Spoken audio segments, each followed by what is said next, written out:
Tube Tamil வணக்கம். நடிகர் விஜய் இப்பொழுது ஜோசப் சி விஜய் என்கின்ற பெயருடன் பதவி ஏற்றிருக்கின்றார் தமிழக முதல்வராக. அவருக்கு இந்திய பிரதமர் நரேந்திர மோடி தன்னுடைய வாழ்த்துக்களை தெரிவித்திருக்கின்றார். தமிழக அரசுடன் இணைந்து தாமும் பணியாற்ற விரும்புகின்றோம் என்று தெரிவித்திருக்கின்றார். இதற்கு நடிகர் விஜய் அவர்கள் தாமும் அதை ஏற்றுக்கொள்வதாகவும் நாம் இருவரும் நாட்டு மக்களினுடைய முன்னேற்றத்திற்காகவே பாடுபடுகின்ற காரணத்தினால் நம் இருவருடைய குறிக்கோளும் ஒன்றாகவே இருப்பதாக குறிப்பிட்டு தமிழக அரசினுடைய தேவைகளுக்கு போதிய நிதியை நடுவண் அரசு ஒதுக்க வேண்டும் என்று கேட்டிருக்கின்றார். இந்த விவகாரத்தில் நரேந்திர மோடி அவர்களுக்கும் விஜய் அவர்களுக்கும் நல்லிணக்கம் ஒன்று ஏற்படுவது தமிழகத்தினுடைய முன்னேற்றத்திற்கு அடிப்படையாக அமையும். ஆனால் விஜய் அவர்களுக்கு அருகில் நரேந்திர மோடி அவர்களுடைய நேரடி விரோதியாகிய ராகுல் காந்தி இருக்கின்றார். அவரை தன்னுடைய நண்பர் என்று விஜய் கூறியிருக்கின்றார். எனவே சென்ட்ரலுடன் ஏற்பட போகின்ற நல்லுறவா பிரச்சனையா என்பதற்கான விவகாரத்தில் விஜய் அவர்களுடைய இடம் எங்கே என்பது ஒரு கேள்வி. தமிழகத்தின் முன்னாள் முதலமைச்சர் எம்.ஜி. ராமச்சந்திரன் தான் அதிகாரத்தில் இருக்கின்ற பொழுது மத்தியில் எந்த ஆட்சி இருக்கின்றதோ அந்த ஆட்சியுடன் எந்த விதமான தயவு தாட்சணியமும் இல்லாமல் நட்பாக இருப்பதன் மூலமாக தமிழகத்தை முன்னேற்றலாம் என்ற கொள்கை உடைய அவர் இந்திரா காந்தியினுடைய ஆதரவில் ஆட்சிக்கு வந்தாலும் மொரார்ஜி தேசாய் வெற்றி பெற்றவுடன் உடனடியாக அவரின் பக்கமாக திரும்பி தேர்தலில் தோல்வியடைந்த இந்திரா காந்தி தமிழகத்தில் ஒரு தொகுதியில் போட்டியிடலாம் என்றால் ஆதரவளிக்க முடியாதென்று கூறி அதை நிராகரித்தவர் எம்.ஜி. ராமச்சந்திரன். எனவே நடுவண் அரசிற்கும் மாநில அரசிற்கும் அதிகார ரீதியாக இருக்கின்ற சிக்கல்கள் பல உண்டு. அதை எப்படி கையாளப் போகின்றார் என்பது இந்த இருவருடைய உரையாடலின் முதல் கேள்வியாகும்.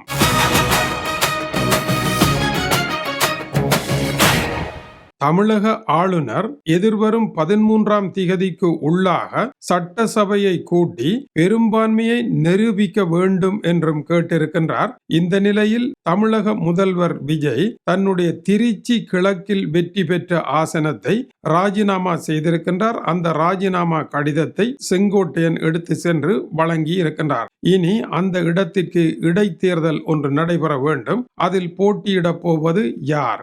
அது விஜயினுடைய அடுத்த கட்ட நடவடிக்கையில் ஒரு முக்கியமான கேள்விக்குறியாக மாறும். இந்த நிலையில் திராவிட முன்னேற்ற கழகத்திற்குள் உடைவு ஏற்படுமா, அதிமுகவிற்குள் உடைவு ஏற்படுமா என்றால் அதிமுகவிற்குள் பிளவு ஏற்பட்டிருப்பதாக செய்திகள் தெரிவிக்கின்றன.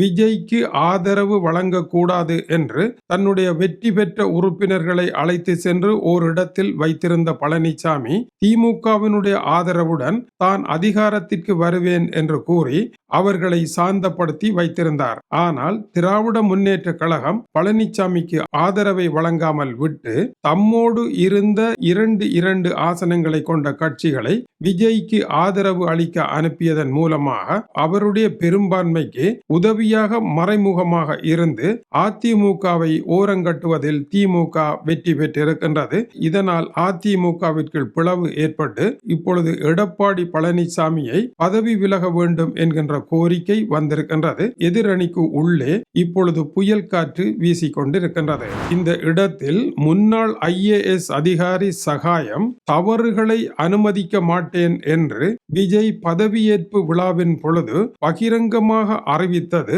மக்களிடம் ஒரு பெரிய எதிர்பார்ப்பை ஏற்படுத்தி இருப்பதாக குறிப்பிடுகின்றார். அதேவேளை விஜய் அவர்கள் வெள்ளை அறிக்கை ஒன்றை வெளியிடப் போவதாக கூறுகின்றார். வெள்ளை அறிக்கை என்றால் என்ன? அது தீர்மானம் இயற்றப்படாத ஓர் அறிக்கை. அது தகவல் அறிக்கை போல இருக்கும். மு.க. ஸ்டாலின் அவர்கள் ஆட்சியை விட்டு சென்ற பொழுது எந்தெந்த இடத்தில் எவ்வளவு கடன் வாங்கப்பட்டிருக்கின்றது, தமிழகத்தினுடைய அமைச்சர்கள் முதலமைச்சர் உட்பட அனைவரும் பொது சொத்தில் தங்களுடைய பயணங்கள் உட்பட தங்களுடைய செலவுகளுக்கு எவ்வளவு பணத்தை பாவித்திருக்கின்றார்கள், என்னென்ன முறையில் பணத்தை செலவிட்டிருக்கின்றார்கள், 10 லட்சம் கோடி கடன் எப்படி வந்தது என்பதற்கான காரணங்களை ஆராய்ந்து மக்கள் மன்றில் விடுவேன் என்று அவர் குறிப்பிட்டிருக்கின்றார். இது ஒரு ஆபத்தான விடயம். எல்லா மாநிலங்களிலும் இது போன்ற சம்பவங்கள் நடைபெற்றிருக்கின்றது. எல்லோரும் வெள்ளை அறிக்கையை விடுவார்களாக இருந்தால் அரசியலை செய்ய முடியாது.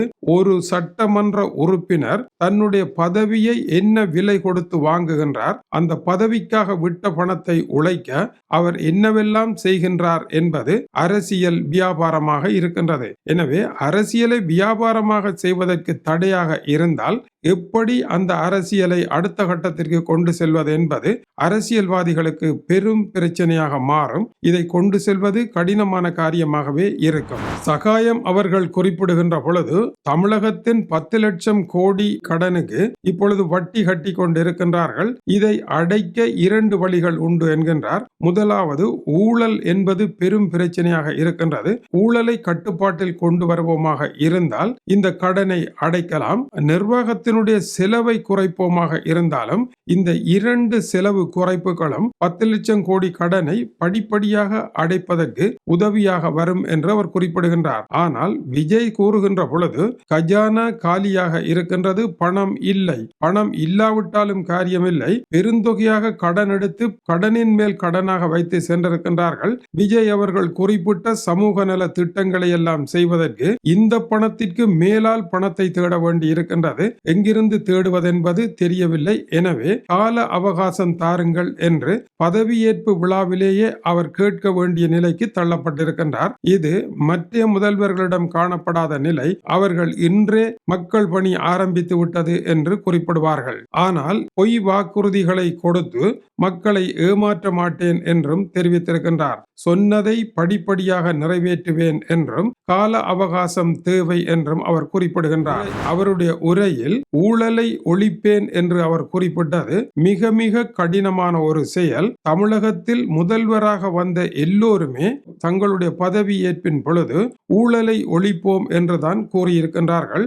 ஆனால் முதலாவது தமிழக முதல்வரை விட 2வது தமிழக முதல்வரனுடைய காலம் ஊழல் கூடியதாக இருந்தது. கருணாநிதி அவர்களிடமிருந்து ஆட்சியை கைப்பற்றிய எம்ஜிஆர் அவர்களுடைய காலத்தில் ஊழல் கருணாநிதியினுடைய காலத்தை விட அதிகமாக இருந்தது. அப்பொழுது துக்ளக்கில் சோ எழுதினார், சாராயத்திற்காக வாங்குகின்ற ஊழல் பணத்தில் ஆளும் கட்சி 75 வீதமும் எதிர்கட்சிக்கு 25 வீதமும் கொடுத்து சமரசம் செய்து அந்த விவகாரத்தை நீங்கள் பேசக்கூடாது என்று அண்ணா திராவிட முன்னேற்ற கழகமும் திராவிட முன்னேற்ற கழகமும் இணக்கப்பாடு கண்டு தேவையற்ற ஓர் இடத்தை திருவள்ளுவர் மாவட்டத்திற்கு இன்னொரு பேரை வைத்து அந்த பேரை மாற்ற வேண்டும் வைக்க வேண்டும் என்று மோதுவது போல போலி நாடகங்களை ஆடி இருவரும் இணைந்த ஊழலை செய்தார்கள் என்று குற்றம் சாட்டி இருந்தார். இப்பொழுது அந்த இடம் மாற்றமடைந்து இருப்பதனால் ஊழலை ஒழிப்பதற்கு ஒரு வழி பிறந்திருக்கின்றது. இருப்பினும் ஊழலை ஒழிக்க ஏன் முடியாது என்றால் அரச இயந்திரத்தை தாங்கள் அரச பதவியில் இருக்கும் காலத்தில் ஒருவர் பயன்படுத்தி தன்னுடைய சம்பளத்திற்கு மேலால் உழைக்கக்கூடிய பணத்தை உழைத்து அதன் மூலமாக அவர் வாழ்க்கையை கொண்டு நடத்துகின்றார். தன்னுடைய சம்பள பணத்தில் வேறு வேலைகளை செய்கின்றார். எனவே அன்றாடம் வாங்குகின்ற சிறு சிறு பணத்தொகையில் குடும்ப வாழ்க்கையை கொண்டு செல்லுகின்ற முறை எல்லோரிடமும் அல்ல, பலரிடம் ஊழலாக இருக்கின்றது. இதை நிறுத்தினால் அவர்களினால் தொடர்ந்து தங்களுடைய வாழ்க்கையை கொண்டு செல்ல முடியாது. அதற்கேற்ப சம்பள உயர்வு, அவர்களுக்கான ஓய்வூதிய திட்டம், மருத்துவத்துறையில் இலவச சேவைகள் என்று சமூக வலையாக்கம் என்பது முற்றிலும் வளர்ச்சி அடையாத அடிமட்ட நிலையில் இருக்கின்ற பொழுது ஊழலை ஒழிப்போம் என்று நம்மால் பேச முடியாது. ஊழல் என்பது சமூக வலை திட்டம் ஒன்றை உருவாக்காமல் விட்ட காரணத்தினால் அதற்கான பணம்தான் ஊழல் என்கின்ற வடிவத்தில் செல்லுகின்றது. டென்மார்க் போன்ற நாடுகளில் அந்த விவகாரங்களை சீராக செய்து கொடுத்திருக்கின்ற காரணத்தினால் இது போன்ற ஊழல்கள் தேவையில்லாமல் சென்று ஊழலற்ற உலகத்தின் சிறந்த நாடுகளில் ஒன்றாக விளங்குகின்றது. எனவே ஊழல் இல்லாமல் இருக்க வேண்டுமாக இருந்தால் அவர்களுடைய தேவையை பூர்த்தி செய்ய சம்பளமும் அரசு சேவைகளும் சரியாக இருக்க வேண்டும். அதை இந்தியா என்கின்ற பெரிய தேசத்தில் கொண்டு வரவே முடியாது என்பதனால் ஊழலை ஒழிப்பது கேட்போம் என்பது ஒரு தேர்தல் வாசகமாகவே இருக்கும். அதில் மிக எச்சரிக்கையாக இருந்திருக்க வேண்டும். சீன ராணுவத்திற்குள் ஊழலை ஒழிக்க முடியாமல் கடந்த 7ஆம் தேதி சீன ராணுவத்தினுடைய 2 பாதுகாப்பு அமைச்சர்களுக்கு சீனா மரண தண்டனை விதித்திருக்கின்றது. 100 பேரை பதவியிலிருந்து தூக்கி வீசி இருக்கின்றது கடந்த 2 ஆண்டுகளில். இப்படி செய்தும் ஊழலை நிறுத்த முடியாமல் இருக்கின்றது. இப்படியான நிலையில் எப்படி கொண்டு வருவது என்பது கேள்வி. சிஸ்டம் என்பதே ஊழலாகத்தான் இருக்கின்ற பொழுது சிஸ்டத்தை மாற்றாமல் ஊழலை மாற்ற முடியாது. மேலும் இந்தியாவினுடைய பிரதமர் நரேந்திர மோடி அவர்கள் ஆரம்பத்தில் இருந்த வேகமான உரைகளுக்கும் பேச்சுக்களுக்கும் இப்போது இருப்பது தளர் நதியாக ஏன் இருக்கின்றது என்று விஜய் அவர்கள் நோக்க வேண்டும். இன்றைய உலக நிலையும் உலகத்தின் ஆபத்தான பொருளாதார நிலையும் வீராப்பாக பேச முடியாத சூழ்நிலையை இந்தியா என்ற நாட்டுக்கு ஏற்படுத்தி இருக்கின்றதா என்று அவர் சிந்தித்து பார்க்க வேண்டும். எனவே தமிழகம் பிரச்சனை அல்ல, மத்திய அரசு பிரச்சனை அல்ல, உலகமே பிரச்சனையாக இருக்கின்ற ஒரு காலத்தில் நாம் தமிழகத்தை மட்டும் பேசிவிட முடியாது. இது ஒரு திரைப்படம் அல்ல. ஏறத்தாழ இந்த உரை விஜயினுடைய ஒரு திரைப்படத்தில் பேசுகின்ற உரையாகவும் வர இருக்கின்ற ஜனநாயகன் படத்தில் பேசிய உரை போலவும் இருக்கின்றது. இதற்கு ஒரு சிறந்த உபகதை இருக்கின்றது. ஒரு காக குஞ்சு முட்டைக்குள் இருக்கின்ற பொழுது முட்டைதான் உலகம் என்று நினைத்து வீராப்பாக பேசியது. முட்டையால் வந்த பொழுது கூடை கண்டு பயந்து விட்டது. கூடுதான் உலகம் என்று நினைத்து அதை வெல்லலாம் என்று வீராப்பாக பேசியது. கூட்டை விட்டு வெளியே வந்த பொழுதுதான் இந்த உலகம் எவ்வளவு பிரம்மாண்டமானது என்பதை அது கண்டுகொண்டு அதிர்ச்சி அடைந்தது. தமிழகம் என்பது முட்டை போன்றது, மைய அரசு அகில இந்தியா என்பது கூடு போன்றது, இந்த உலகம் என்பது அதற்கு வெளியால் இருக்கின்றது. உலக பிரச்சனையை விளங்கி அதனுடன் இணைவு கொள்ளாவிட்டால் முட்டை பிரச்சனையை தீர்க்க முடியாது என்பது முக்கிய விடயமாகும். இதை விஜய் அவர்கள் ஆட்சியை நடத்தி கொண்டு செல்ல படிப்படியாக தான் முட்டைக்குள் இருந்துதான் பதவியேற்றிருக்கின்றேன் என்பதும், கூட்டுக்குள் வந்த பொழுது அடுத்த கட்டமும், உலகத்தை பார்த்த பொழுது அடுத்த கட்டமுமாக 3 கட்டங்களை அவர் சந்திக்க இருக்கின்றார். இது விஜய்க்கு மட்டுமல்ல, உலக அரசியல்வாதிகள் எல்லோருக்குமே பொருந்தும். எனவே விஜய்க்கும் அது பொருந்தும். எப்பொழுதுமே புதிய தும்புத்தடி சிறப்பாக கூட்டும் என்பார்கள். அது போக போகத்தான் அதனுடைய நிலை தெரியும். விஜய் அவர்கள் இதை புரிந்து ஆட்சியை கொண்டு செல்வாரா என்பதை பொறுத்திருந்தே பார்த்தல் வேண்டும். இருந்தாலும் நீண்ட காலமாக இருந்த ஒரு பெரு நதியாகிய திராவிட நதியை அது தன்னுடைய தளர் நிலை அடைந்து கடலுடன் கலந்து கரைந்து போகின்ற ஒரு நிலையில் விஜய் ஒரு புது நதியாக வந்திருக்கின்ற காரணத்தினால் அவருடைய அரசியல் பயணம் பிரகாசமாகவே இருக்கின்றது என்பதையும் மறுத்துவிட முடியாது. இது டியூப் தமிழனுடைய உலக செய்திகளுக்காக டென்மார்க்கில் இருந்து கீசே துரை. வணக்கம் உறவுகளே.